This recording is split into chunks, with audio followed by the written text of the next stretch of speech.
Welcome. Welcome to Making Moves Monday on the Sweet Spot, where science meets the soul. I'm Dr. Derek Sweet, and for those of you who don't know me, I'm a board-certified psychiatrist who specializes in sports psychiatry and high performance. Today, on Making Moves Monday, we're talking about the 3 biggest reasons people don't make the first move. Whether it's speaking up in a meeting, starting a new business, or even making the first move in a relationship. You ever been there in a class and teacher asks a question and no one wants to raise their hand, nobody wants to be first? That's what I'm talking about today. And science has a lot to say about why we hesitate, and even more to say about how we can break through that hesitation. And I'm going to break it down for you very quickly today in Making Moves Monday, because maybe you have a move to make and this could help you. So here are the 3 psychological reasons people don't make the first move. The first is fear of rejection. And this is from social psychology. We are wired for social belonging. Rejection just doesn't feel good to us. Rejection literally registers as pain to the human brain. Did you know that there are studies in social psychology that show that people avoid making the first move because they overestimate the likelihood of being rejected, and they actually underestimate how positively others will respond? And that's something to keep in mind, that you and I could be just literally overestimating the rejection because we just hate it so much. We're so afraid of the rejection that we literally overestimate it. And more than likely, people want you to succeed. I remember, I think it was Michael Caine, who was an actor, who said that when you go for an audition, the people who are auditioning you, they want you to succeed. But we come into the audition afraid, just so afraid that we're going to be rejected. So keep that in mind, fear of rejection. Now, the solution is to reframe the rejection. So if you were in a counseling session with me, I would be telling you, hey, let's try a reframing exercise. Instead of seeing this as a personal failure, see it as a redirection. That every no is bringing you closer to your yes. And if you look at that no from that perspective, almost as if you were an insurance salesman. I remember my dad, God bless his soul, when he was alive, but he was an awesome insurance salesman, and he mastered something. He never let a no get in his way. Right? A no is just bringing him closer to the yes. And that's how you reframe the fear of the rejection. And I'll just add a spiritual quote for those listeners who are into spirituality and the word. I'm going to take you to 2 Timothy verse 1. For God has not given us a spirit of what? Fear, but of power, love, and a sound mind. You can stand on that too. Sometimes when you're afraid that you're going to be rejected and you don't have a mental plan, but you're a spiritually minded person, stand on the word. Tell yourself.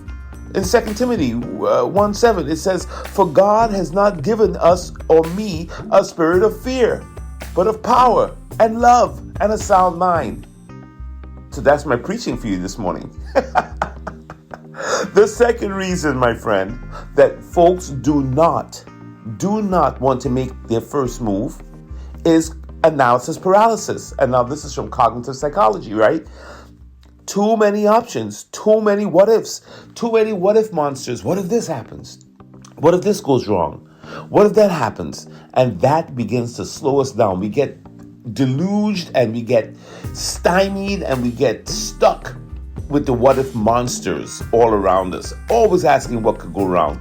You know, cognitive psychology research shows that overthinking leads to inaction. It leads to being frozen in your seat. The more we analyze, the harder it becomes to decide, because our brain keeps generating more and more potential risks.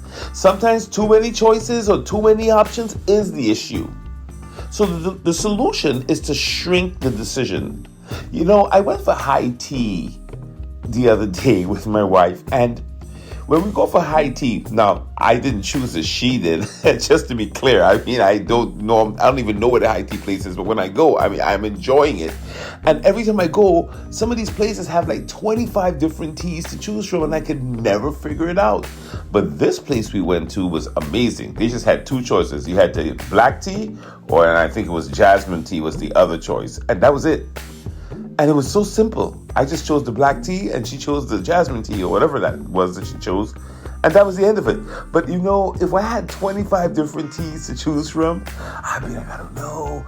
I might be missing out. Should I try this? Should I try? And it would have taken forever. The mind is kind of like that when we feel afraid and when we feel fear. We start to think of 15 different options. The solution, instead of focusing on the big picture, take one small step. Take any action, make one choice in the direction. You'd be surprised how that one action destroys overthinking. Action is what destroys overthinking. All right. And I'll just add this there too, that if you are stuck and you can't figure it out, remember this quote. You don't have to see the whole staircase to climb the steps. You just have to take one step at a time. That's Dr. Martin Luther King, right? You just don't have to see the entire staircase. Just take one step. And that, my friend, will get you out of this analysis paralysis. Let's look at the third reason people don't make a move. Remember, we said that the first reason was what? That people have a fear of rejection. The second reason was what? That they had analysis paralysis. Now, what is the third reason? Well, it's something called the spotlight effect, and this comes from behavioral science. We overestimate how much people notice us or are actually paying attention to us. Now, I'm not saying people ain't watching. Sometimes people are watching and they're looking, but the research in behavioral science says that the spotlight effect is that we think that everyone is watching us, judging us, and just waiting for us to fail. And the reality is, nobody's really that invested. Most people are just too busy with their own insecurities and their own issues and their own busyness to really, really care about what's happening in ours. So that's another fantasy we have in our mind, that the spotlight's always on us. Wherever we go, to the right, the left, the spotlight's just on us. And that's not true all the time. Most of the time it's wrong. So how do you get past this spotlight effect? You have to develop what we call a so what mentality. You know, so what people, they do really well, right? You ask yourself, what is the worst thing that could happen here? So they don't like it, so it doesn't work. I'll move on. People are going to forget. They're not going to remember me, right? So you realize that the embarrassment is only temporary and the opportunity to do well is always there. So embarrassment is temporary, but opportunity is what's going to last. So you have to develop a thick-skinned so what attitude and let it brush off. Remember, doubt kills more dreams than failure ever will. So don't ever let yourself not make a move because of this. Because the first move is always the hardest move, my friend. But hesitation ultimately is the killer.